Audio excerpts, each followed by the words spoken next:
Distribuído por Logon, construindo um império, Roma.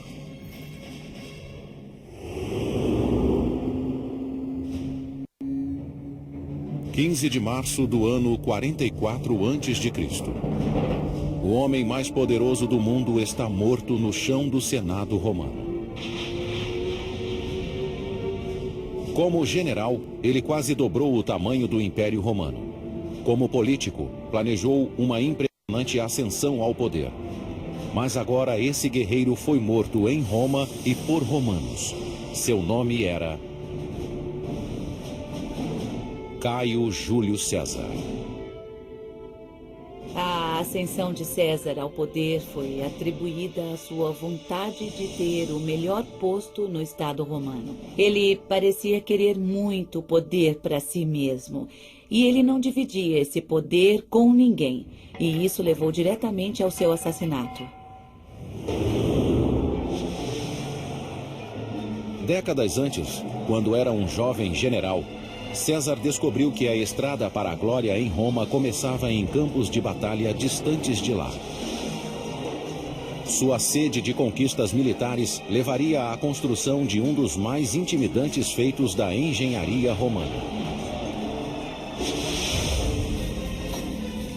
55 a.C. Júlio César lidera 8 legiões romanas, um total de 40.000 homens, seguindo pela Gália, uma província romana que hoje engloba França, Bélgica e Suíça. Ele queria ir à Germânia, à Alemanha, e atravessar o Reno, porque nenhum comandante romano havia feito isso. Ele queria ser um grande conquistador, como Alexandre o Grande, e ir além do que se conhecia. O rio Reno fica no limite do mundo conhecido. Durante séculos, foi um divisor que protegia as tribos germânicas da expansão romana. Nenhum exército podia atravessá-lo com o poderio necessário para uma conquista. Mas César era diferente de qualquer guerreiro anterior. Ele poderia ter ido de barco. Mas por que Júlio César iria de barco a remo? Ele vai colocar 8 legiões em um barco a remo e vai sair remando? Não, eles vão marchando. Eles vão a cavalo. Cruzar o Reno era algo completamente novo para a engenharia. O rio tinha 304 metros de largura, possivelmente mais, de 7 a 9 metros de profundidade com correntes desconhecidas. César e seus engenheiros tiveram que planejar uma ponte que fosse não só extremamente forte, mas também estável. E larga o suficiente para 8 legiões passarem. A ponte precisaria ter o comprimento de 4 campos de futebol e sustentar o peso de 40.000 soldados. Apesar da largura, da profundidade e das correntezas do Reno, Júlio César estava determinado a conseguir. Cruzar um rio daquele tamanho com uma ponte é um ato que merece uma grande plateia. Mas é claro que esta plateia está pelo sucesso da operação. Com a velocidade e eficiência de uma máquina bem lubrificada, os soldados de César transformam a madeira local em uma ponte em expansão. A cada hora, um milagre da engenharia chega mais perto da margem norte do Reno. É como se uma nave espacial pousasse na Terra e tivesse metade do tamanho de Manhattan com algum tipo de dispositivo magnético que levasse prédios pelos ares. Isso seria realmente assustador, algo muito difícil de acreditar. A fundação da ponte era feita com uma série de toras de madeira inseridas no leito do rio. Cada tora tinha 45 centímetros de diâmetro. No centro da ponte, elas chegavam a ter 9 metros de comprimento para ir da superfície ao fundo. Ao colocar as toras na diagonal, os engenheiros de César deram maior estabilidade à ponte. Quando eles inseriam as toras no ângulo e as conectavam, faziam o mesmo que os carpinteiros ao construir cavaletes. Quando as pernas estão inclinadas, isso impede que a estrutura se enfraqueça, tornando a área mais estável. A inclinação dá maior resistência contra a força do rio, contra sua maré e assim por diante. Mas é muito mais difícil fincá-las no leito fluvial do que verticalmente. Então eles tiveram que tomar muito cuidado com as estruturas de madeira no momento de fincá-las no leito. Na parte mais alta do rio, as toras se inclinavam na direção da corrente. 12 metros rio abaixo, seus pares se inclinavam contra a corrente. Cada conjunto de toras era unido por uma longa viga de 60 centímetros de espessura. Em seguida, troncos eram dispostos ao longo das vigas, sobre as quais assentavam feixes de madeira fortemente amarrados. O projeto da ponte em si era inovador, mas o que tornou o feito ainda mais impressionante foi a velocidade da construção. Apenas 10 dias após ordenar a construção, César marchou sobre a ponte em direção ao seu destino. Se tentássemos fazer o mesmo hoje, não conseguiríamos fazer algo assim em tão poucos dias com aquele tipo de tecnologia. Teríamos sucesso se contássemos com milhares de soldados leais e devotos a César e ao objetivo de atravessar o Reno para aterrorizar os germanos. César estimava que o inimigo tivesse 430 mil soldados, mais de 10 vezes o tamanho de seu exército. Mas quando os germânicos viram as legiões romanas cruzando o Reno, rapidamente recuaram para um terreno mais elevado. Nos 18 dias seguintes, César explorou livremente o território ao norte do Reno, sem encontrar qualquer resistência. Em seguida, ele voltou pela ponte e a desmontou, deixando uma mensagem inequívoca. A simbologia é a seguinte: Roma pode ir a qualquer lugar. Nada pode detê-la. Se quisesse ir mais longe, Júlio César poderia ir a qualquer lugar. A ponte foi o primeiro sinal da ambição obsessiva de César. 10 anos depois, essa ambição daria a ele um poder sem precedentes, mas também seria o motivo de sua queda. Quando ele foi declarado o primeiro ditador perpétuo de Roma aos 55 anos, em 44 a.C., boatos de um assassinato começaram a circular nos corredores do Senado romano. Alguns de seus atos nos sugerem que ele realmente queria ser adorado como um deus. Sua ambição foi tão além dos limites do que os romanos, e especialmente os senadores, achavam aceitável, que acabou sendo assassinado. Em vida, Júlio César alterou para sempre o cenário político romano.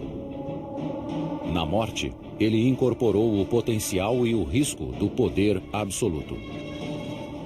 Quando César foi assassinado, não havia garantia de nada, a não ser de que Roma se perderia totalmente. O reinado de César foi um momento decisivo na história política romana.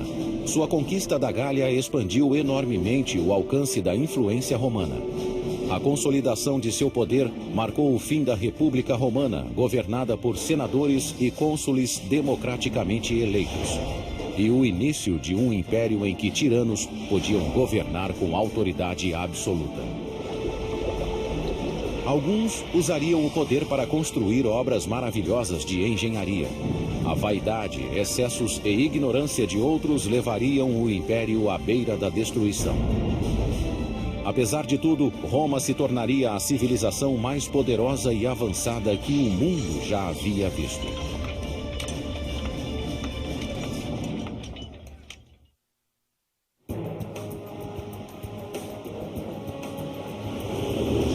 Hoje, Roma é uma cidade do século XXI, onde o antigo e o moderno convivem.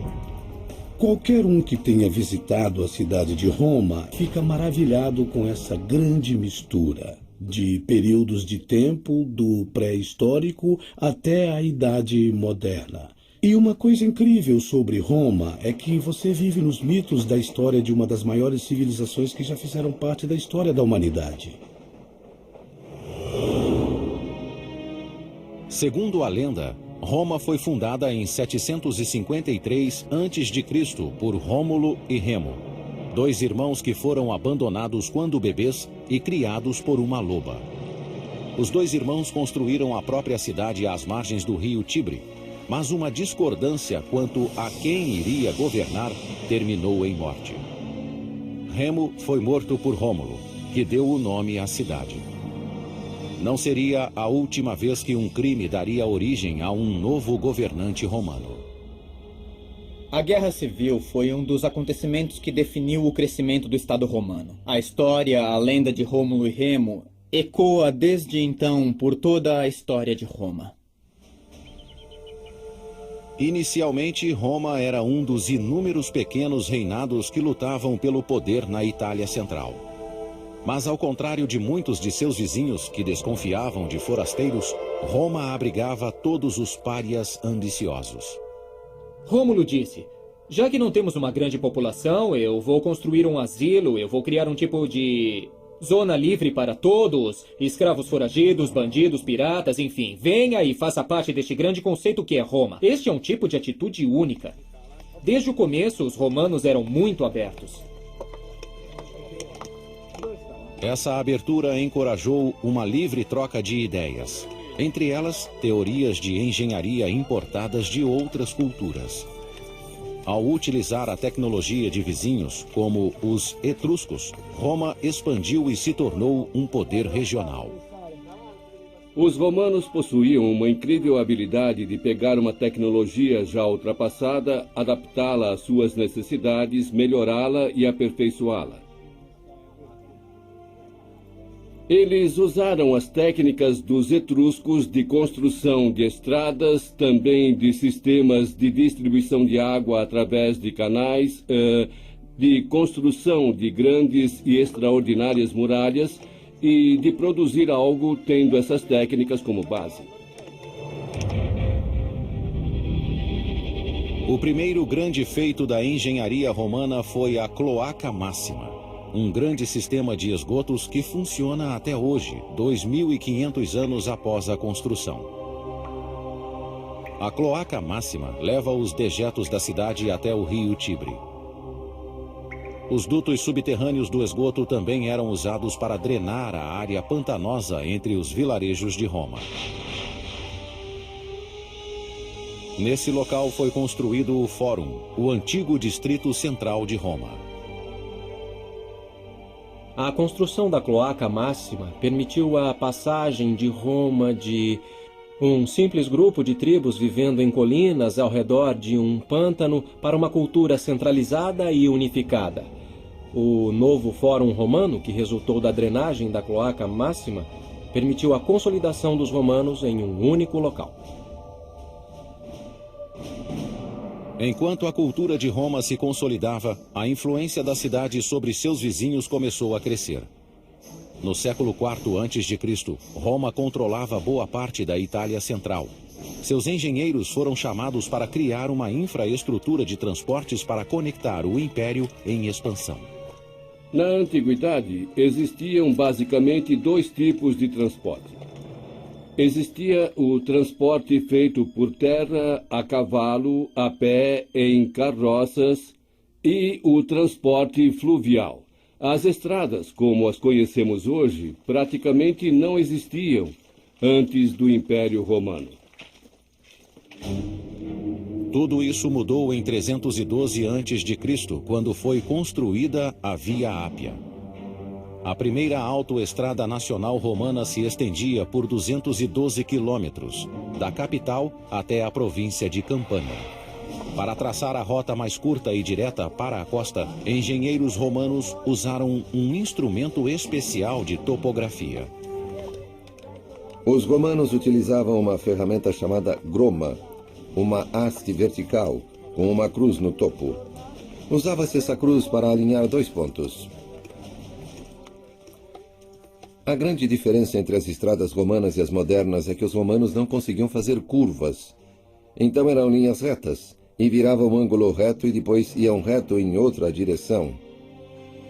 O grande desafio, é claro, em se construir uma estrada reta para qualquer direção é deparar-se com colinas e vales e ter que atravessá-las. Então, se fosse necessário, eles cortavam pelas montanhas para levar a estrada adiante. Depois que o traçado ideal era aceito, uma trincheira larga era aberta e preenchida com areia e pedras, para fortalecer a fundação. Em seguida, uma camada de cascalho compactada com argila ou argamassa. Por cima, pedras de pavimentação arredondadas permitiam a drenagem da água. As estradas eram muito assustadoras. Você olhava e dizia, quanto tempo demorava para trazer algumas legiões? 10.000 homens por essa estrada até o meu quintal, é melhor pensar 2 vezes antes de se meter com os romanos. Quando Júlio César foi assassinado em 44 a.C., Roma controlava a maior parte da Europa Ocidental e o norte da África.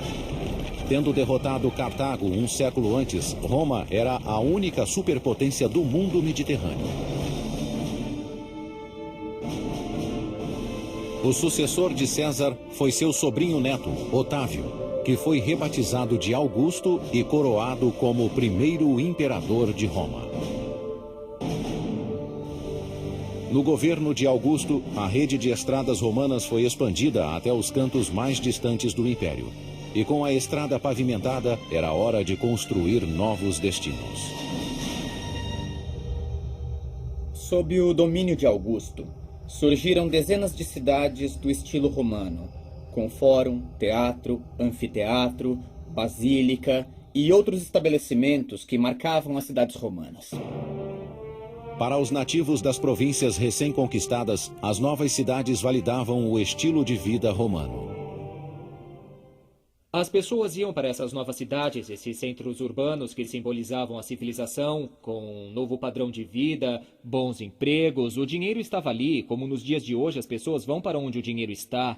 E, em consequência, os habitantes destas novas cidades realmente acataram as ideias romanas. A própria cidade de Roma foi a melhor propaganda que os romanos tinham, e essas cidades sobreviveram até os dias de hoje. Londres, Bonn e Paris são o resultado da expansão de Roma, de sua cultura por meio das cidades. Os engenheiros romanos tinham uma arma secreta para construir estruturas maiores, mais fortes e em menos tempo. Concreto à prova d'água misturado com uma areia vulcânica chamada pozzolana.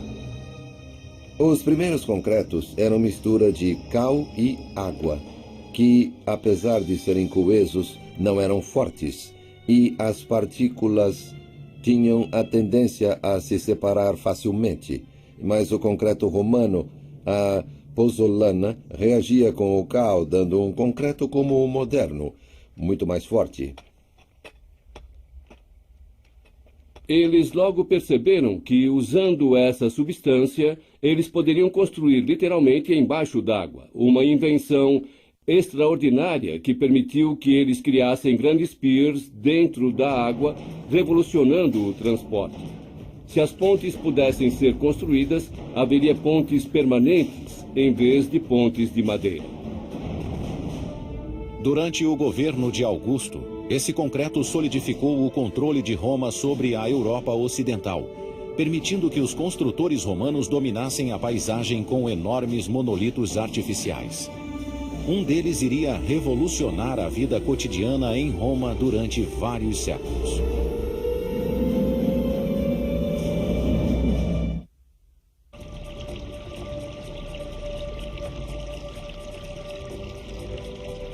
No primeiro século da era cristã, Roma era a única superpotência europeia. Enquanto expandiam o império, os romanos também olhavam para dentro e usavam seus conhecimentos técnicos para melhorar a qualidade de vida na capital. De todos os feitos da engenharia romana, nenhum alterou tanto a vida diária como a água corrente. O sistema de distribuição de água de Roma foi um grande salto em relação ao que aconteceu antes. Na capital, 11 linhas de aquedutos levavam água para os cidadãos, transportando ao todo 800 milhões de litros por dia, a partir de fontes nas montanhas a quilômetros de distância.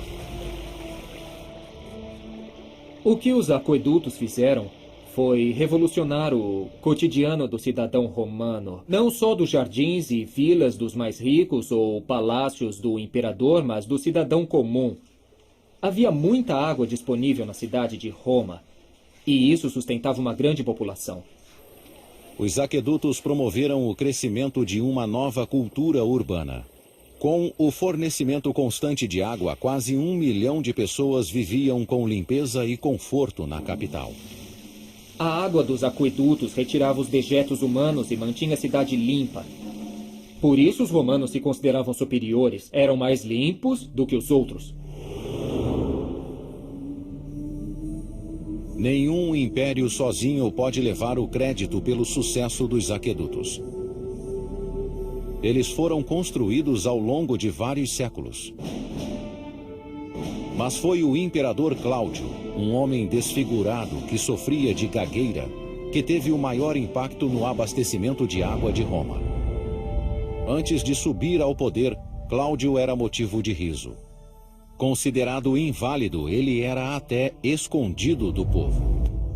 Cláudio tinha problemas de gagueira, ele mancava um pouco, ele escutava pouco. Então as pessoas não sabiam o que fazer com ele. Apesar das deficiências, Cláudio foi inteligente o bastante para tomar o poder quando teve a oportunidade. No ano de 41, a maior parte da família real foi assassinada para vingar o reinado sangrento do sobrinho de Cláudio, Calígula. Cláudio foi poupado quando o encontraram escondido atrás de uma cortina. Com a vida em risco, ele conseguiu subornar os guardas pretorianos para que o proclamassem imperador. Esse ato iria mudar o rumo da história romana.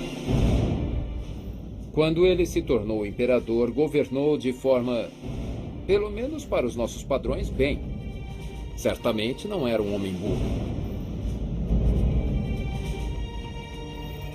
Durante o reinado de Cláudio, o império progrediu de várias formas. Na fronteira, suas legiões conquistaram a Bretanha, algo que nem Júlio César tinha conseguido fazer. Em Roma, ele construiu 2 grandes aquedutos, o Aqua Cláudia e o Anio Novus, que aumentaram muito o fluxo de água na cidade. Aquedutos não são tão complicados na teoria. A água busca o ponto mais baixo e então é levada com uma queda de um ponto a outro. Então é algo simples, todo mundo devia saber. Mas na prática, criar um aqueduto é outra coisa. Os aquedutos foram planejados para chegar à cidade em ângulo gradualmente descendente ou gradiente. Esse gradiente era de apenas alguns centímetros a cada 30 metros. A queda do aqueduto tinha que ser calculada de longas distâncias, 30, 50 ou mesmo 60 quilômetros da fonte nas montanhas até as cidades. Tinha que ser consistente, não podia sair disso independente do terreno. Para manter o declive perfeito através das montanhas, os engenheiros cavavam túneis com um ângulo perfeito. Quando cruzavam vales, as tubulações eram elevadas em muros de pedras. Se os muros precisassem ter mais de 2 metros de altura, os romanos poupavam materiais de construção e ainda aumentavam a resistência usando um antigo conceito de engenharia, o arco. O arco revolucionou a arquitetura no mundo antigo ao permitir vãos maiores do que realmente era possível. Basicamente mudaram o conceito espacial da arquitetura romana. Os arcos eram feitos em torno de uma forma de madeira que mantinham as pedras firmes até a colocação de uma pedra central, que distribuía o peso por igual para cada lado do arco, permitindo que outras pedras fossem colocadas acima dela. Os arcos são melhores que paredes retas nas construções, de várias maneiras, tanto em eficiência como em resistência.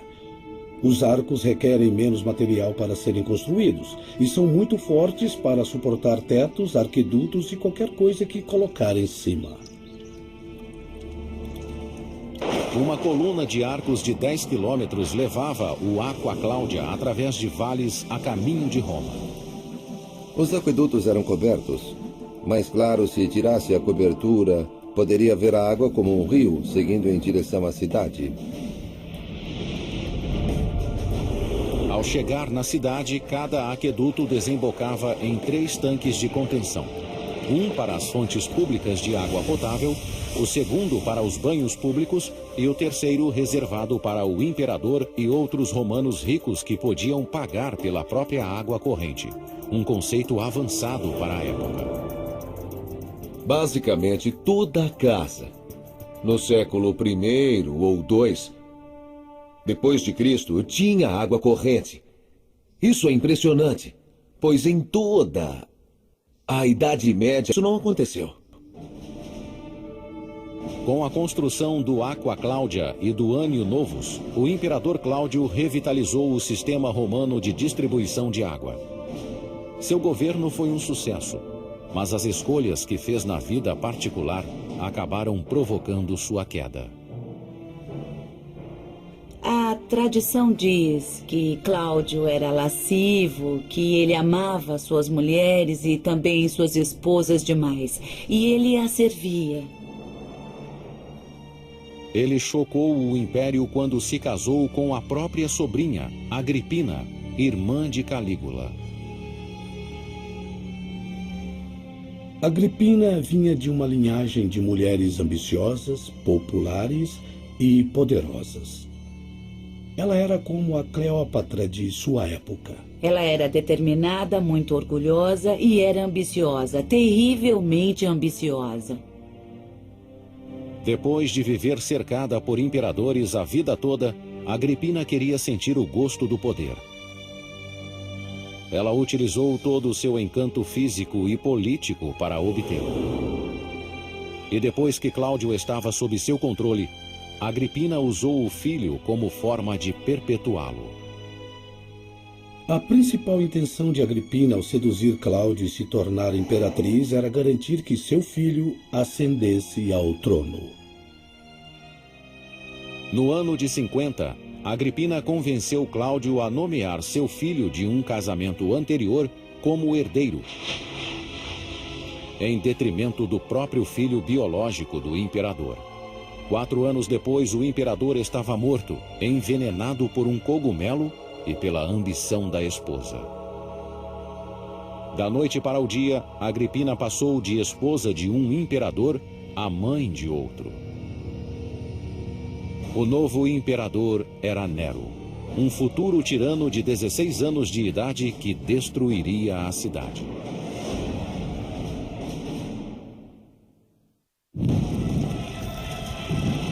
O ano é 64.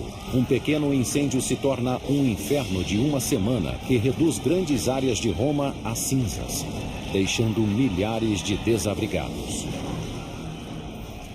O incêndio de 64 foi um dos mais devastadores de Roma. E dizem que das 14 regiões de Roma, pelo menos 10 delas foram afetadas. Algumas foram completamente destruídas.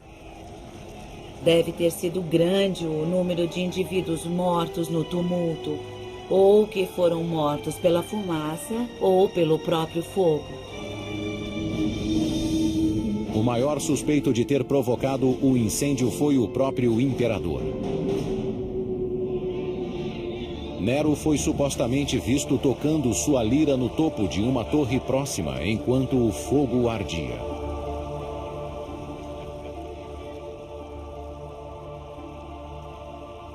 Dizem que ele olhou para o incêndio como se fosse um espetáculo e foi à torre de Micenas e recitou a queda de Troia.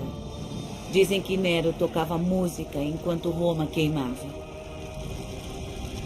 Seus atos após o incêndio também foram incriminadores. Nero confiscou 1/3 da cidade incendiada como propriedade particular e construiu o mais extravagante e egocêntrico monumento do Império, um complexo de palácios ocupando 80 hectares do centro de Roma. começaram a surgir boatos de que ele ateou fogo na cidade de propósito para limpar uma parte da cidade onde ele queria construir seu palácio. Nero culpou os cristãos, membros de um novo culto religioso, e centenas deles foram enforcados e queimados nas ruas de Roma. Esse foi o mais recente de inúmeros atos abomináveis do legado doentio de Nero. Ele deu a cabeça da ex-mulher de presente à nova esposa a pedido dela. E depois ele a matou a chutes quando estava grávida em um acesso de raiva. A maioria dos atos pelos quais Nero é famoso ocorreu depois do pior de todos: o assassinato da própria mãe. Agripina, que tinha levado Nero ao poder matando seu marido Cláudio, era a mãe mais dominadora da antiguidade. Ela esperava dividir o poder com o filho. Ela não aceitou servir Cláudio nem o seu filho. E isso, claro, deu a ela seu ultimato. A sede de Agripina por poder enfureceu Nero. Em 59 d.C., 5 anos depois de tornar-se imperador, o jovem de 21 anos mandou que seus guardas matassem a própria mãe. Quando os guardas chegaram, Agripina simbolicamente pediu a eles que a esfaqueassem no útero. Ela disse: acerte aqui primeiro. Nero saiu daqui. Muito dramático. Nero foi assombrado pela visão do fantasma da mãe pelo resto da vida. Foi assim que ele acabou totalmente louco. Nero, com o tempo, foi se tornando cada vez mais solitário. E, ao mesmo tempo, ele foi se tornando talvez mais paranoico e muito mais cruel. Foi em meio a esses delírios que Nero começou a construir o mais caro Palácio do Prazer do Império em terreno público e com dinheiro público.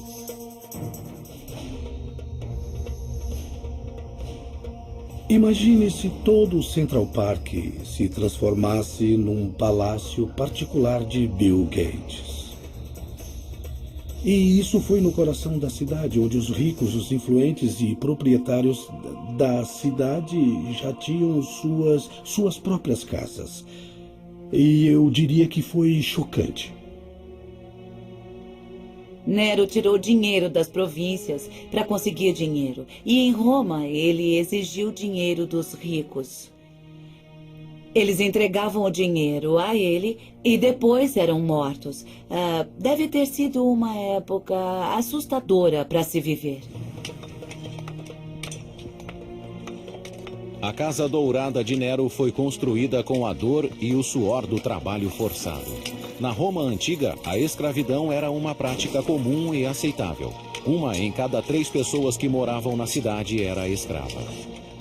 As conquistas de Roma seriam impensáveis sem os escravos. O trabalho escravo fazia parte do que gerava os lucros necessários para manter e para expandir o império. Não há dúvida de que o trabalho escravo foi muito significativo para a construção desses projetos grandiosos que definiram a essência da Roma imperial. O novo palácio de Nero refletia a percepção divina que tinha de si mesmo. Foi projetado para evocar uma mansão litorânea no coração da cidade.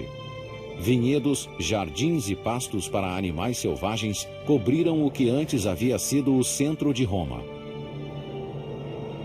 O coração do complexo seria um lago artificial e um pavilhão com passeios cobertos de 2 quilômetros de comprimento. Uma grande ala desse pavilhão, com 150 cômodos, existe até hoje, enterrada sob a Roma moderna. Seu interior cavernoso demonstra o domínio romano de outra inovação: o teto em abóbada. A abóbada nada mais é do que um arco estendido ao longo do eixo. Ao construir o molde uma vez e construir um arco, move-se o molde, faz-se outro, move-se, faz-se outro e cria-se uma abóbada. Um jeito eficiente de construir para os romanos.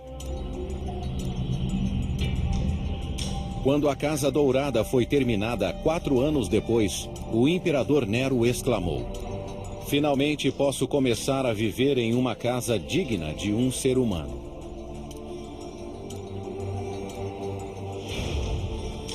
O que resta hoje é uma casca úmida do palácio decadente que ele habitou. Essas câmaras de tijolo e concreto já foram decoradas em ouro e cobertas de coloridos afrescos e pedras preciosas inestimáveis. Havia pedras preciosas e semi-preciosas encravadas no teto. Havia lápis lazuli, cristais de rocha, cristais rosa, que estavam lá só para captar a luz. E construindo a Casa Dourada, Nero mostrou não ser um bom imperador. Generoso com os recursos pessoais, e acho que isso ajudou a levar à sua queda, seu comportamento era tão diferente em termos do que os senadores e a população de Roma esperavam de seu imperador, que ele acabou tendo de pagar o preço. No ano de 68, poucos meses após mudar-se para a Casa Dourada, Nero foi derrubado por uma revolta da oposição. Declarado inimigo público pelo Senado, foi caçado como um fugitivo pelos próprios guardas. Com a aproximação dos perseguidores, Nero cortou a própria garganta com a ajuda de um leal escravo. Suas últimas palavras foram: "Que grande artista morre em mim." Nero morreu como um ator eloquente que sempre quis ser, um ator trágico em um palco de tragédia. Então, suas palavras finais completam o quadro de alguém que se via não como um imperador, mas como um astro. Após a morte de Nero, os romanos enterraram qualquer lembrança dele e de seu reinado opressor. No ano de 104, sua Casa Dourada foi recoberta com terra e cascalho. Ela se tornaria a fundação para um complexo de banhos construído ali mesmo pelo imperador Trajano. Durante 1300 anos, ela permaneceu enterrada e esquecida sob a cidade. No século XVI, uma depressão levou exploradores a redescobrirem a antiga construção. Ali dentro, artistas do Renascimento se inspiraram em seus afrescos bizarros. A palavra grotesco que usamos hoje é um termo artístico para descrever criaturas estranhas que viam lá parte humanas, parte feras, parte arquitetura, parte decoração. A Casa Dourada é uma lembrança permanente do terrível reinado de Nero, caracterizado pela loucura, homicídios em massa e vaidade extrema. Ao final desse governo, o Império Romano estava diante de um futuro incerto. Todos os imperadores, de Júlio César a Nero, descendiam de uma única linhagem familiar. Agora, pela primeira vez, o comando do Império estava vago. Ninguém sabia exatamente o que aconteceria depois, a não ser que seria sangrento e que não seria muito bom até que acabasse.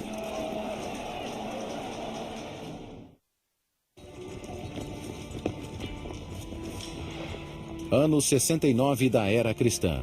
Nero está morto após tirar a própria vida. Pela primeira vez desde o assassinato de Júlio César, Roma não tem um herdeiro para o trono.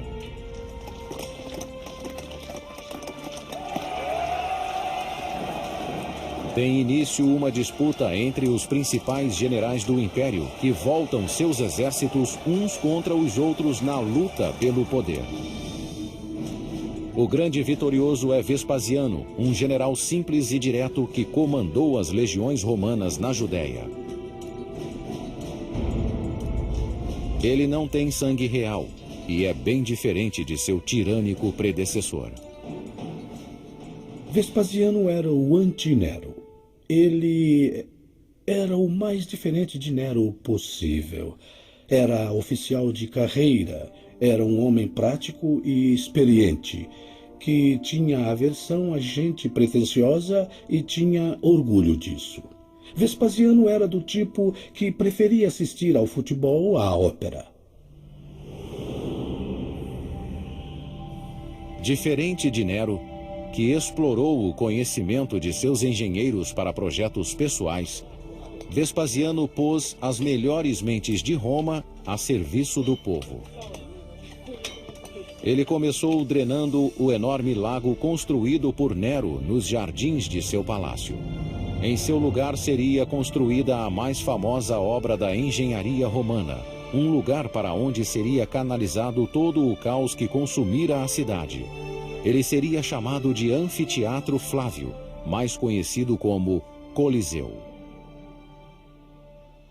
A declaração que Vespasiano fez foi: estou pegando e transformando em um espaço público que será usado para a diversão do povo romano. Foi uma propaganda muito ousada.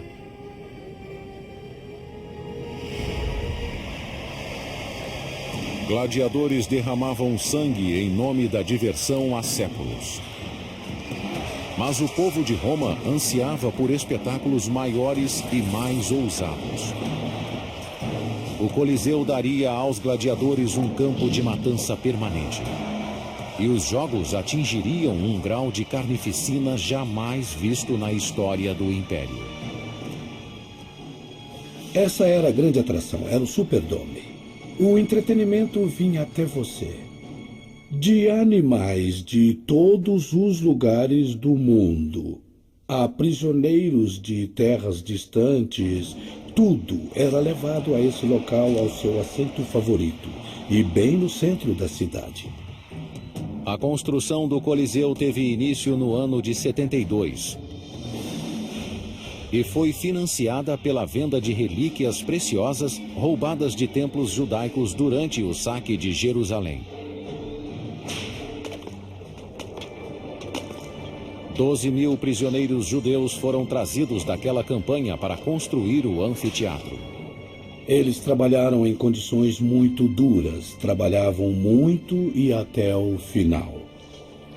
Eles verteram mais de 6.000 toneladas de concreto e arrastaram enormes blocos de construção até o local de uma pedreira a 30 quilômetros de distância. Conforme a construção ia subindo, eles passavam a usar menos calcário forte e caro e mais material barato, que era mais leve. Os romanos tinham gruas sofisticadas de madeira e aparelhos para levantar pedras, o que faziam com facilidade, do chão até grandes alturas. Em apenas 8 anos, a estrutura imponente atingiu 50 metros de altura, ofuscando todas as edificações ao redor. É a estrutura mais alta da Roma antiga já construída. É o anfiteatro da capital. Então, o que era Roma? Roma era uma cidade maior que qualquer outra, muito mais rica. O Coliseu simbolizava o poder, a engenharia, a riqueza da antiga Roma. Os anfiteatros romanos eram feitos a partir de uma estrutura extremamente simples, incorporando 2 teatros gregos unidos para formar um teatro de 360 graus de circunferência.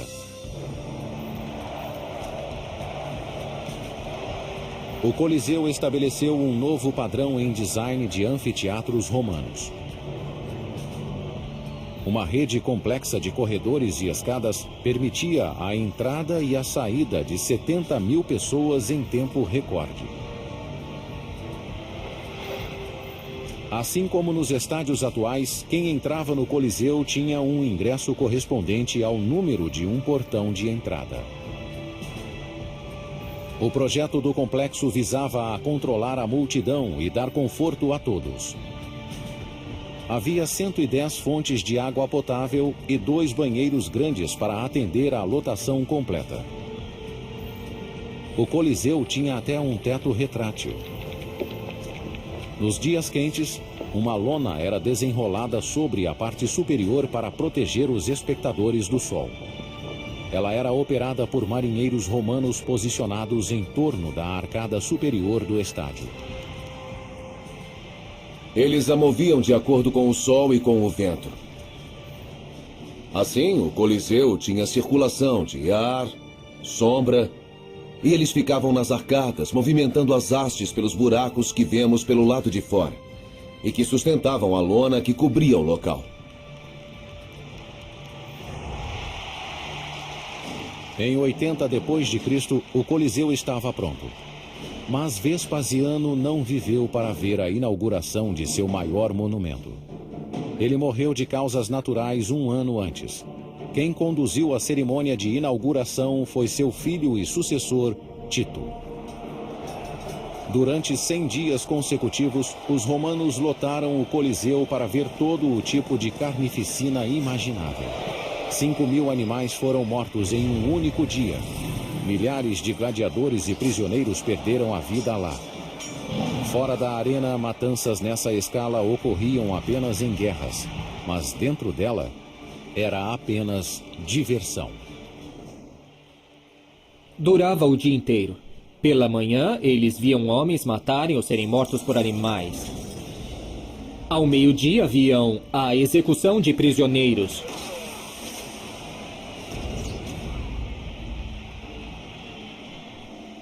E, finalmente, à noite, o evento principal. Como no horário nobre da TV, vinha o melhor, os gladiadores, homem contra homem. As lutas de gladiadores eram uma grande atração no Coliseu, mas nem sempre eram o evento principal. Vários escritores antigos descrevem batalhas navais ao vivo, recriadas em plena arena, com navios de guerra, sobre a água.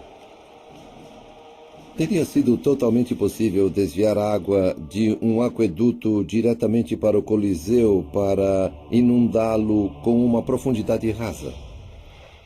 Temos evidência em estudos recentes sobre o Coliseu da existência de muitos canais de água que inundavam a subestrutura do Coliseu. Então, sim, era possível e acontecia. Cristiano Ranieri é o primeiro arqueólogo moderno a explorar o labirinto dos canais de água abaixo do Coliseu. Ele acredita ter encontrado provas da existência de um sistema de encanamento usado para inundar a arena para as batalhas navais. Nós encontramos sob a arena túneis bem antigos, mais velhos que o Coliseu, da época de Nero. Portanto, da mesma época do Domus Aurea. Os canais de água construídos abaixo do lago artificial de Nero foram deixados intactos quando o Coliseu foi construído em cima. Eles poderiam ter sido adaptados para inundar e drenar a arena.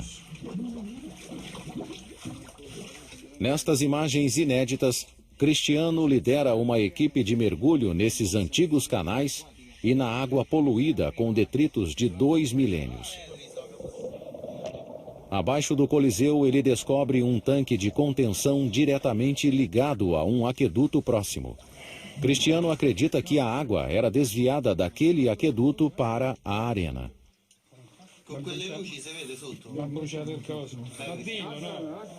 Ele também encontra evidências de dutos de drenagem conectados ao sistema de esgotos da cidade que poderiam ter sido usados para levar a água da arena até o rio Tibre.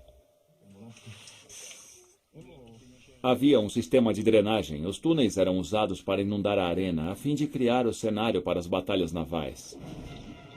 As batalhas navais no Coliseu foram um impressionante triunfo da engenharia, mas foram uma tendência passageira na arena mais famosa do mundo. Após uma década, as operações de inundação foram abandonadas em favor de uma reforma que iria revolucionar os jogos. Uma nova subestrutura de 2 andares abaixo da arena chamada hipogeu. Nele havia um sistema de elevadores e alçapões por onde tigres e gladiadores armados surgiam repentinamente do solo e matavam vítimas despreparadas.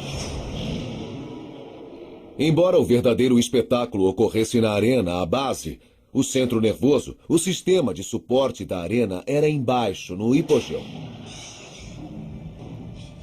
onde havia leões, jaulas para animais selvagens, gladiadores afiando as espadas e presos condenados em celas se preparando para a morte. Quando os jogos começavam, abria-se um alçapão no chão e um elevador trazia um leão ou pantera para a arena. Quando o alçapão se abria, tudo se inundava de luz e ouviam-se os gritos dos espectadores. Então, o alçapão se fechava novamente, deixando-os pensar no próprio fim, entre gritos, lamentos e cheiro de sangue de animais e homens.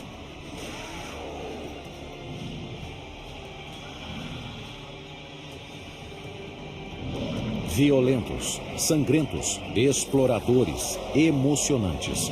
Os jogos no Coliseu eram o grande espetáculo romano. E todos os presentes admiravam as proezas de engenharia da civilização mais avançada do mundo. Após uma década de estabilidade sob o governo de Vespasiano, a civilização romana chegava ao auge de seu poder. E a próxima geração de governantes usaria esse poder para construir milagres humanos ainda maiores e mais ousados.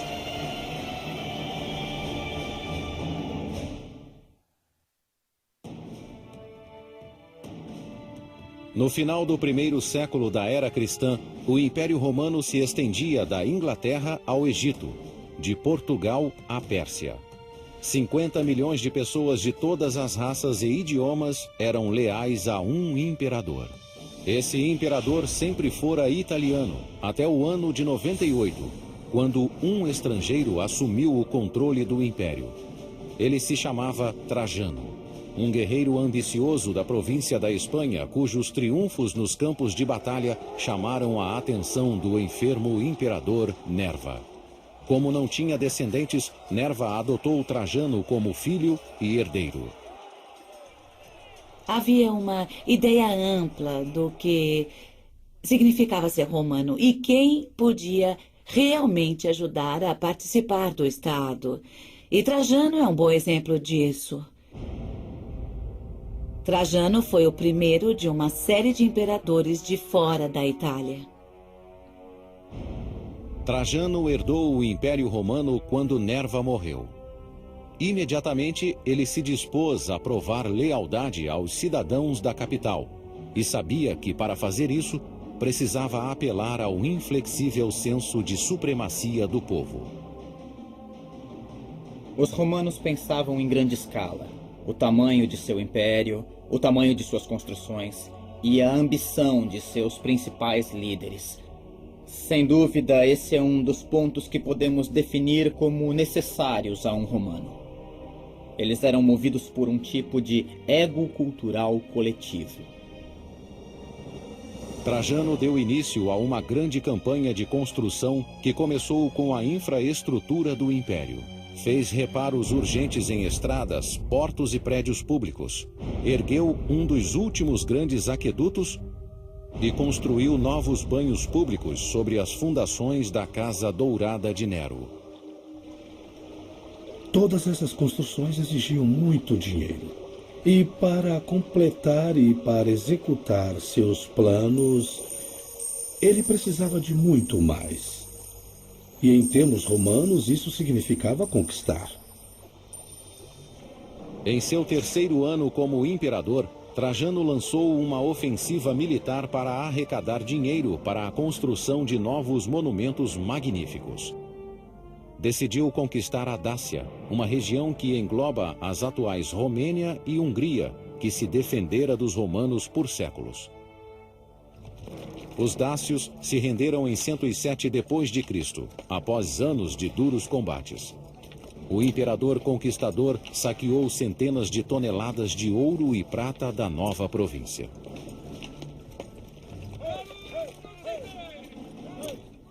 Trajano foi o imperador que mais estendeu as fronteiras do império. Ele conquistou grandes áreas e, com isso, conseguiu mais dinheiro, mais bens, mais pilhagens que qualquer outro imperador, o que significava que tinha muito mais dinheiro à sua disposição.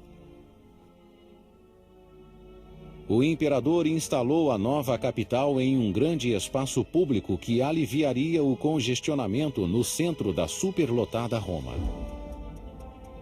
Desde o início da República, o antigo Fórum Romano era o centro do governo, do comércio e da cultura. Os templos de deuses como Saturno e Vesta ficavam ao lado de tribunais e bibliotecas. Mas à medida que Roma se tornava a capital do mundo, ela se desenvolvia além das fronteiras originais. O Fórum foi uma parte importante da vida romana, mas o sucesso da cidade e a pressão da população eram tão grandes que precisavam continuar construindo de tempos em tempos. Cada imperador que assumia construía uma nova parte do Fórum para seu pessoal. Na época de Trajano, Roma era uma metrópole com 1 milhão de pessoas que crescia cada vez mais. Então ele encomendou o próprio Fórum, maior do que os de todos os anteriores juntos. Trajano não tinha tanto dinheiro, mas tinha engenheiros habilidosos, pessoas que faziam o concreto. Portanto, eles tinham uma vantagem. Eles podiam concluir e criar melhor e mais rapidamente do que nas épocas anteriores. O homem que projetou o Fórum de Trajano também era um estrangeiro, Apolodoro de Damasco. Era um arquiteto grego que havia projetado pontes militares para Trajano durante as batalhas contra a Dácia. Nessa guerra, ele provou ser um gênio da arquitetura. Agora ele enfrentava um outro desafio: a falta de terrenos para abrigar a grande visão de Trajano. E claro, como nas construções modernas, a localização é importante. Então, se um imperador quisesse algo em um determinado local, tinham que nivelar o solo de alguma maneira. Para obter um terreno plano desse porte no centro de Roma, Apolodoro ordenou aos construtores que cortassem um enorme bloco da colina Quirinal adjacente ao antigo Fórum. Era uma época... Há milhares de anos antes da dinamite, os romanos tinham de remover grande quantidade de terra e limpar a paisagem só com a força humana, a força de dezenas de milhares de escravos trabalhando o dia inteiro com pás e picaretas. Imagine um exército de formigas carregando um pão. Elas não vão fazer tudo de uma vez, vão quebrar e carregar em pedaços pequenos. Um exército de escravos romanos escavou metodicamente a parede rochosa, desfazendo 38 metros de elevação e criando um terreno de mais de 55 mil metros quadrados no coração de Roma. Lá, uma cidade de mármore foi erguida à medida que o imperador espanhol e o arquiteto grego refaziam a capital. O resultado final foi revelado em 112 da era cristã.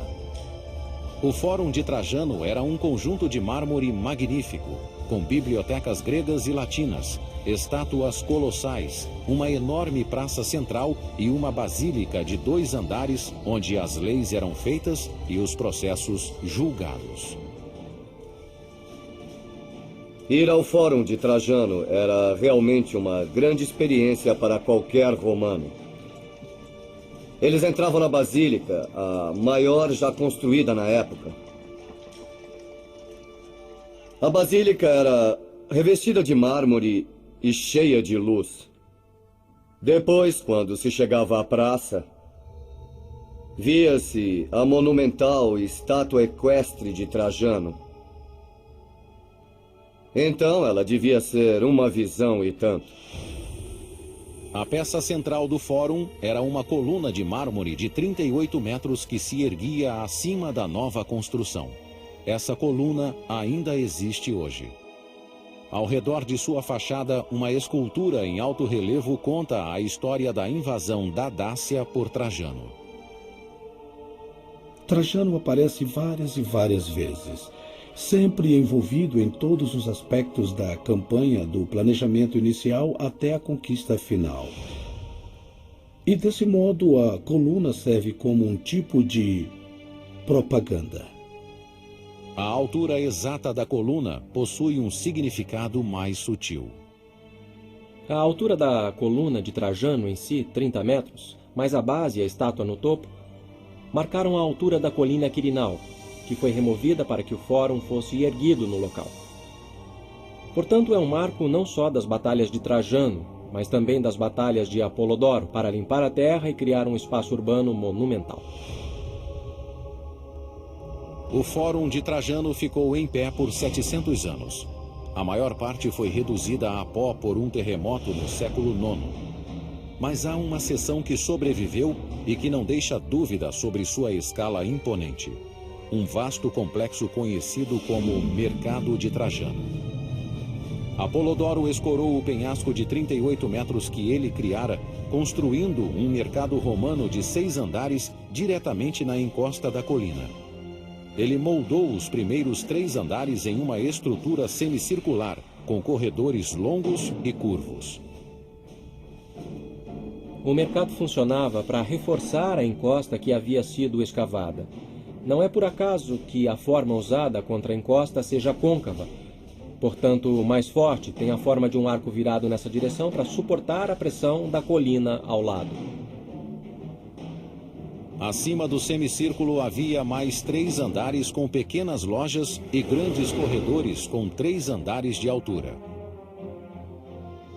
O mercado de Trajano continha mais de 150 lojas que forneciam desde calçados a objetos de arte.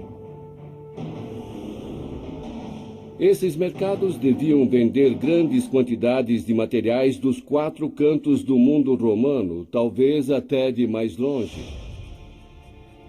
Enquanto o Fórum de Trajano era um refúgio suntuoso para a elite da cidade, o mercado fora construído como uma rua principal para as massas.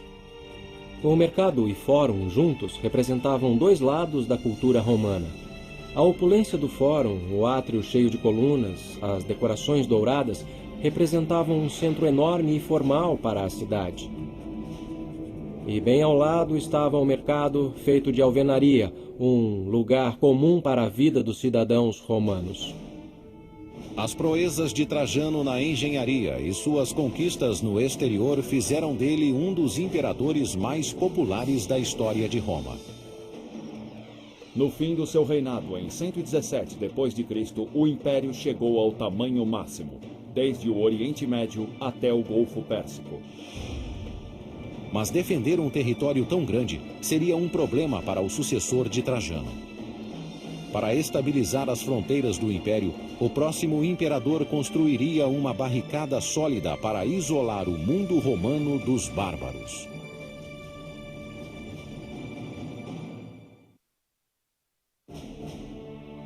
Quando morreu, no ano de 117, o imperador Trajano tinha levado o Império Romano ao auge em tamanho e riqueza.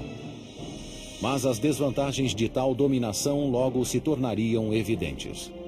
Trajano não tinha filhos biológicos. Então, após sua morte, o controle do império passou para seu filho adotivo, Adriano. Adriano, como Trajano, era um militar habilidoso. Mas Adriano percebeu que o império não conseguiria manter suas fronteiras. Quanto mais fronteiras fossem estendidas, claro, mais dinheiro era necessário para defendê-las. Então ele não procurava conquistar territórios, mas controlar os que já possuía.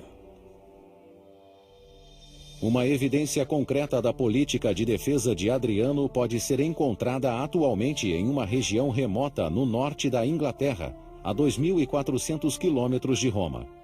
Quando Adriano subiu ao poder em 117, a região norte da Bretanha era uma fronteira selvagem, onde os soldados romanos enfrentavam as ameaças dos invernos congelantes e dos ataques bárbaros. Então, no ano de 122, Adriano visitou as linhas de frente. O imperador rapidamente concluiu que o único modo de domesticar a Bretanha era controlando seus próprios soldados primeiro. Os romanos sempre acreditaram que, havendo soldados servindo ao Estado romano, eles deviam trabalhar. Se não fossem disciplinados, os soldados romanos começariam a desperdiçar o tempo, a jogar e não fariam a coisa certa. Adriano colocou suas legiões para trabalhar na fortificação mais ambiciosa já concebida por um romano. A construção de um muro de defesa de 117 quilômetros que atravessaria o país. Hoje, a ação do tempo reduziu a muralha de Adriano às suas fundações. Mas a muralha tinha 4,5 metros de altura, com parapeitos que acrescentavam quase 2 metros. Um poço de 3 metros foi cavado na base, obrigando eventuais invasores a uma escalada de 9 metros de altura antes de enfrentar as legiões romanas do outro lado. E se os invasores conseguissem ultrapassar a muralha e passar pelos guardas romanos, ainda teriam de superar mais um obstáculo: a vala, um poço de 36 metros de largura que corria por trás do muro, de costa a costa. A muralha de Adriano funcionava mais como uma barreira psicológica do que física. A monstruosidade de sua fachada interminável servia como uma lembrança do indiscutível domínio romano. De certo modo, pode-se comparar a muralha de Adriano ao muro de Berlim. Ou seja, uma muralha destinada a manter pessoas para dentro e para fora e a evitar uma mistura que poderia ser incontrolável. O grande divisor de Adriano seria a maior fortificação de pedra do mundo romano. E foi a mais desafiadora e eficaz em função do terreno irregular do norte da Bretanha. Os engenheiros posicionaram a muralha da maneira mais estratégica possível. Fica ao longo de um penhasco, em direção ao norte. A geologia natural da paisagem os ajudava a construir uma estrutura mais defensiva. O problema principal, do ponto de vista da engenharia, era a dificuldade de levar os materiais para o local de construção da muralha. Foram necessárias 3 legiões, totalizando entre 15 e 25 mil homens para assumir a tarefa de mover os blocos de pedra para o local de construção.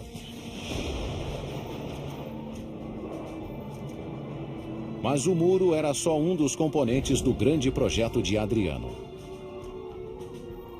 A cada 1,5 quilômetro, as legiões construíram um posto de guarda, ou forte, que abrigava até 60 soldados.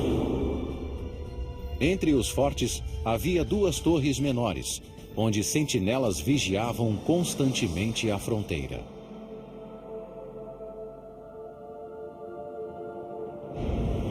Ao longo da muralha foram construídos 17 superfortes que podiam abrigar 1.000 soldados romanos.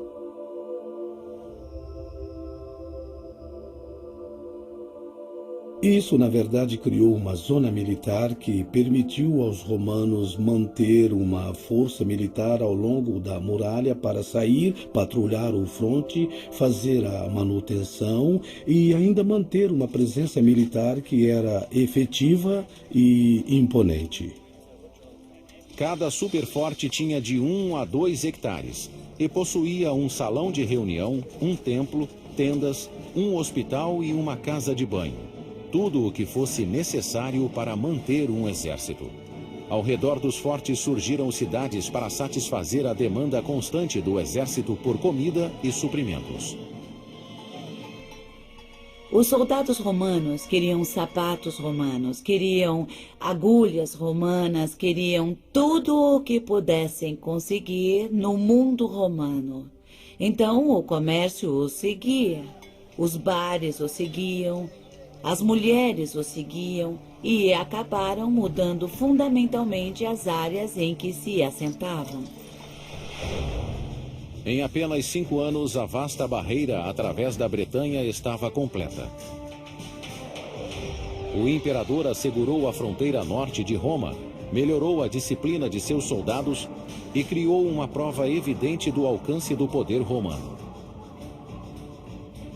Em 126 da era cristã, Adriano retornou a Roma. Lá, ele ordenou a construção de uma das mais famosas maravilhas da engenharia romana e eliminou seu engenheiro mais renomado.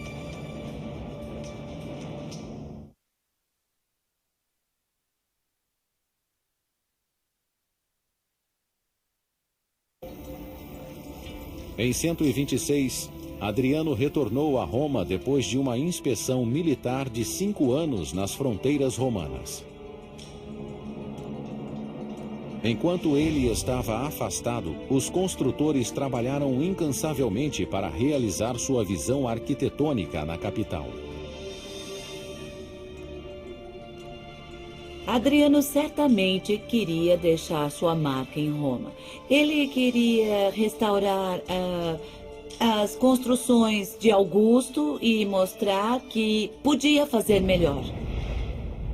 150 anos antes, o imperador Augusto tinha transformado Roma de uma cidade de alvenaria para uma cidade de mármore. Adriano queria que seu legado na engenharia fosse igualmente memorável. A joia da coroa de seu legado teria uma ligação direta com o reinado de seu lendário predecessor. Logo após se tornar imperador, ele decidiu reconstruir o templo incendiado que datava da época de Augusto. Sobre a antiga ruína, ele ordenou a construção de sua estrutura mais famosa, o Panteão. Um templo majestoso para os deuses romanos. O Panteão é sem dúvida a construção mais incrível feita pelos romanos. Por quê? A Rotunda. A Rotunda, um espaço interior coroado por uma cúpula magnífica, era o coração do projeto do Panteão. No centro, a cúpula de concreto tinha 45 metros de altura e a mesma largura, sem apoio de colunas ou suportes. Um diâmetro livre de 45 metros é enorme. A coragem em construir algo tão amplo, de fazer algo tão grande, é uma de suas grandes conquistas. A cúpula do Panteão seria o maior vão aberto de concreto no mundo por 18 séculos. Antes de os engenheiros começarem a construir o teto, tiveram de descobrir como desviar seu peso do centro. Do contrário, quando removessem a armação de madeira que segurava o teto, 3.000 toneladas de concreto desmoronariam com o próprio peso. Hoje, quando construímos com concreto, temos o concreto armado, que suporta parte da tensão no concreto. Os romanos não faziam isso. Portanto, a cúpula do Panteão tinha a carga distribuída uniformemente em toda a base. Os engenheiros do Panteão criaram várias soluções radicais para assegurar que o teto e a reputação do imperador não desmoronassem. Primeiro, eles construíram uma base sólida de paredes com 6 metros de espessura para agir como fundação para o teto. Eles usaram paredes laterais verticais para ajudar a suportar o grande peso da cúpula para o lado de fora. Eles usaram as paredes para sustentar a cúpula. À medida que o teto avançava para o topo, os engenheiros misturavam materiais mais leves com o cimento e aplicaram uma camada cada vez mais fina da mistura. O concreto romano, como o de hoje, usava agregados, normalmente pedras, para poder formar a massa. Na cúpula do Panteão, os romanos usaram uma técnica comum na época de inserir nichos feitos com jarras dentro do concreto para deslocar o concreto e aliviar o peso.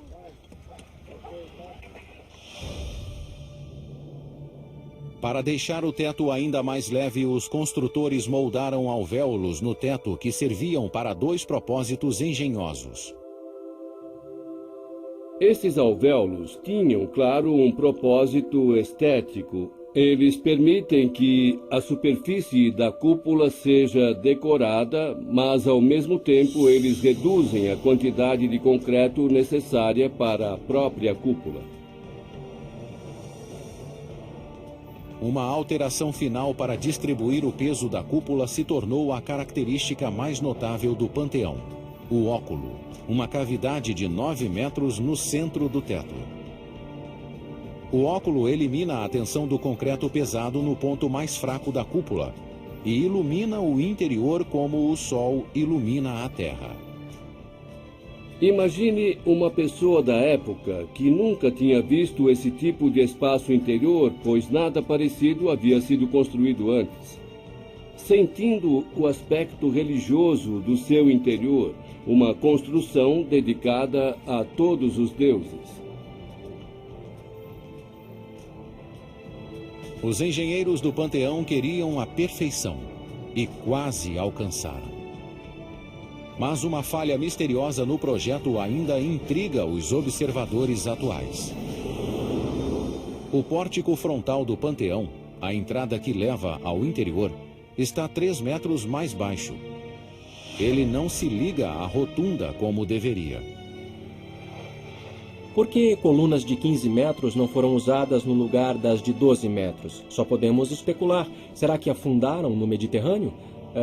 Será que os romanos não conseguiram adquirir pedras suficientes para construir as colunas a tempo de Adriano inaugurar a construção? Não dá para ter certeza. Durante séculos, o panteão figurou como um enigma da engenharia. Mas a forma como foi construído é só uma parte da incógnita. O maior mistério é saber quem o projetou. Não há registros que revelem a identidade do arquiteto. As hipóteses atuais se concentram no próprio imperador Adriano. Ele foi uma pessoa muito versátil. Ele pintava, escrevia poesias e adorava arquitetura. Muitas outras construções de Adriano possuíam cúpulas. Para mim, Adriano teve uma participação nesse projeto. Outro candidato possível é Apolodoro de Damasco, o gênio por trás do fórum construído pelo antecessor de Adriano, Trajano. Apolodoro era cético quanto às habilidades arquitetônicas de Adriano e corajoso o bastante para declarar isso publicamente. Apolodoro certa vez ridicularizou Adriano. Continue projetando suas cúpulas de abóboras. Depois de certo ponto, Adriano fica tão furioso com Apolodoro por ele criticar os seus designs que o faz cometer suicídio.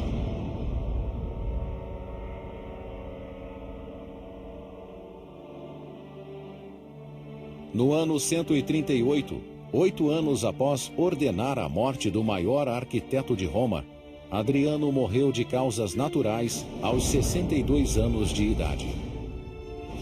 As 2 décadas de seu império foram a fase mais produtiva da engenharia na história de Roma.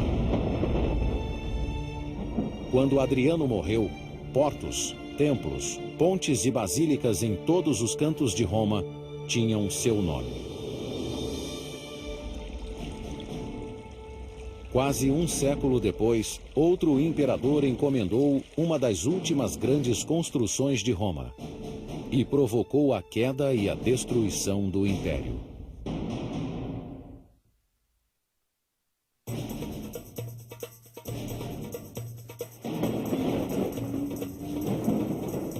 Nas décadas que se seguiram à morte de Adriano, o Império Romano se manteve dominante na Europa, África do Norte e Oriente Médio. Seus imperadores detinham autoridade absoluta. Seus exércitos permaneciam invencíveis. E seus arquitetos continuavam a impressionar.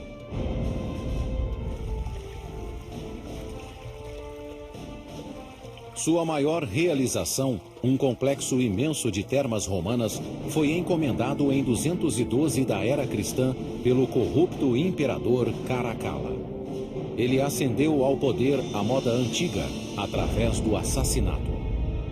O pai de Caracalla, o imperador Sétimo Severo, desejava que seus 2 filhos comandassem o Império Romano juntos. Mas Caracalla e seu irmão Geta se odiavam.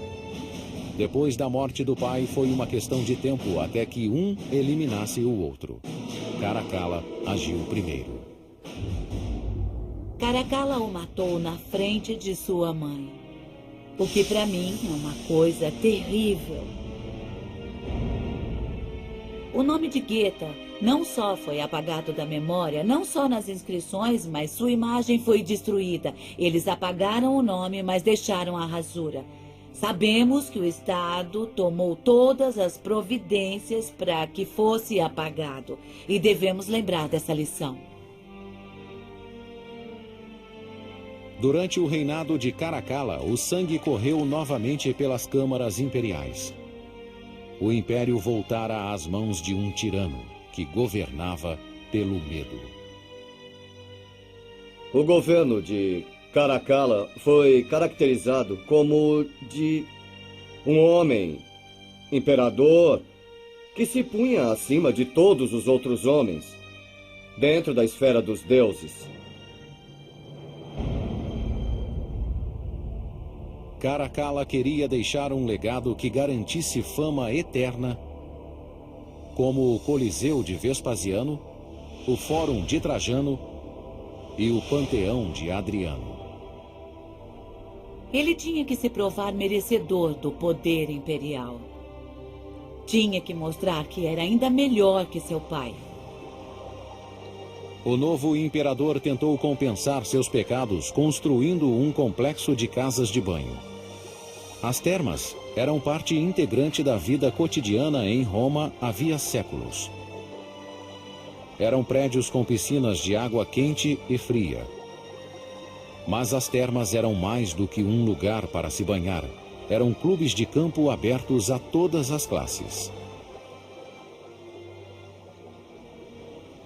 Quando saíam do trabalho, eles iam para as termas por algumas horas para relaxar, ouvir os políticos, serem esfregados, fazer as unhas, cortar o cabelo. Havia locais para se exercitarem, podiam lutar e, claro, podiam tomar banho e ir para saunas e suar bastante. E estavam cercados por estruturas magníficas, feitas de mármore e decoradas com estátuas. E serviam as pessoas comuns. Não era só para os ricos. Era para todos os romanos. As termas sempre foram projetos populares entre os imperadores romanos. Cada um dos antecessores, como Nero, Tito e Trajano, quis deixar uma terma extravagante com seu nome. Caracalla estava determinado a superá-los, construindo o maior complexo de termas já feito. A imponente fachada que ainda existe é uma prova de seu sucesso.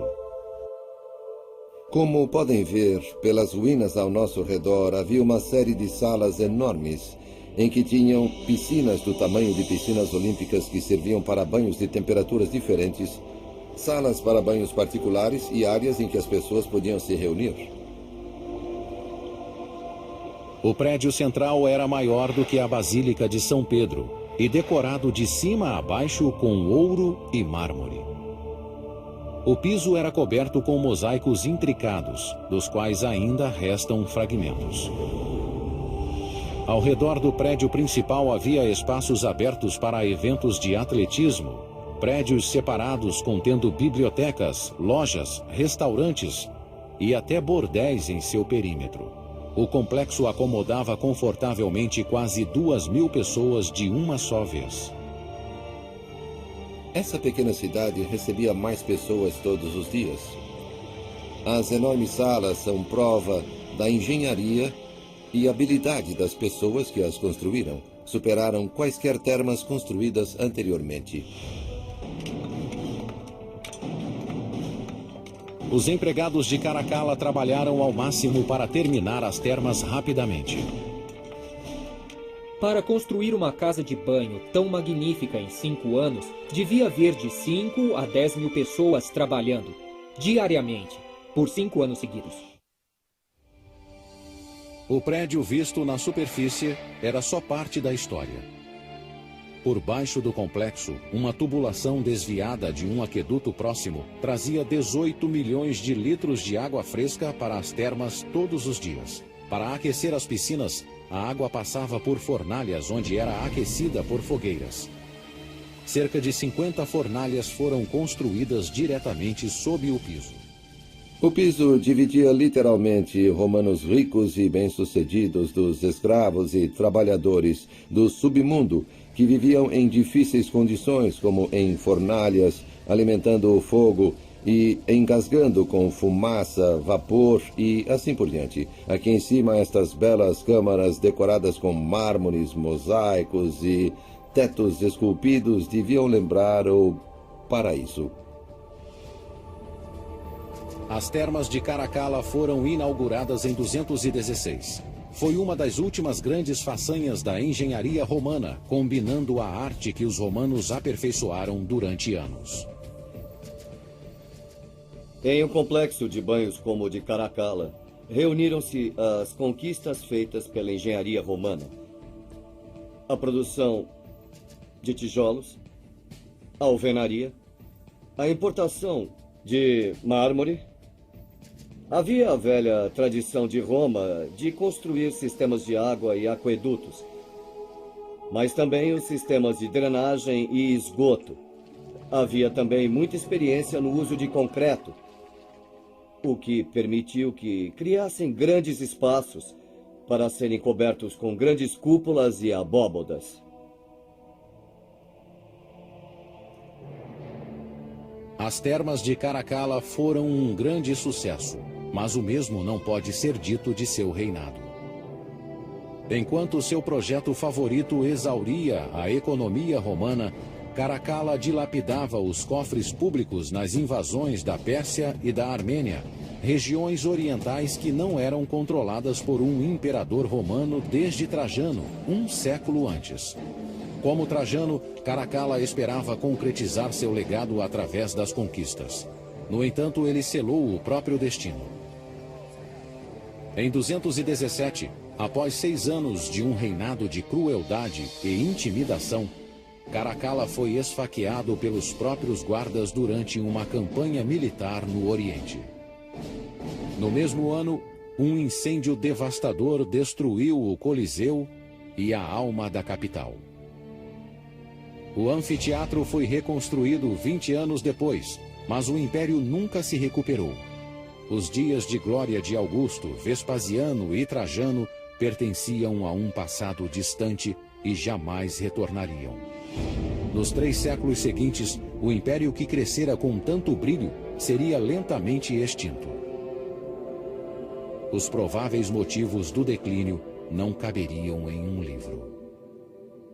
Alguns dizem que a metalurgia os envenenou, outros dizem que foi a decadência e uniões consanguíneas da elite, outros ainda dizem que foi falta de um exército treinado e falta de defesa. Acho que o Império Romano era grande demais para ser governado de forma eficaz, para ser administrado e para criar um sentido real de comunidade. Nos séculos V e VI, tribos germânicas saquearam Roma repetidamente, exigindo terras e dinheiro. Em 537, uma tribo invasora desferiu o golpe mortal, destruindo as mais importantes artérias da cidade, seus aquedutos. Sem a água corrente com a qual os cidadãos estavam habituados, a grande cidade sucumbiu. Sem água, as pessoas não conseguiam viver na cidade grande. Os jardins e as fazendas não podiam ser irrigados. A população de 1,2 milhões caiu para 12 mil, um decréscimo considerável de 99%. 1500 anos após a queda de Roma, o legado de sua engenharia ainda intriga os construtores modernos. Muitas das coisas que os romanos faziam naquela época só foram possíveis de se reproduzir quando desenvolvemos novas tecnologias. Não conseguiríamos construir uma cúpula como a do Panteão sem usar o computador, com certeza. Não conseguiríamos remover uma encosta sem equipamento mecanizado. Com suas ferramentas, jamais conseguiríamos construir algo parecido. Talvez a lição mais importante que os romanos nos deixaram e que Júlio César, Nero e Caracalla nunca compreenderam é que a mesma ambição cega que impulsiona o progresso pode também levar ao declínio. Essas pessoas viviam de sua ambição e apetite de forma que nós as admiramos e as detestamos ao mesmo tempo. Os romanos da antiguidade eram muitas vezes violentos, vingativos, gananciosos e egocêntricos. Mas as estruturas majestosas que deixaram são prova não só do poder de uma civilização, mas do potencial ilimitado da humanidade.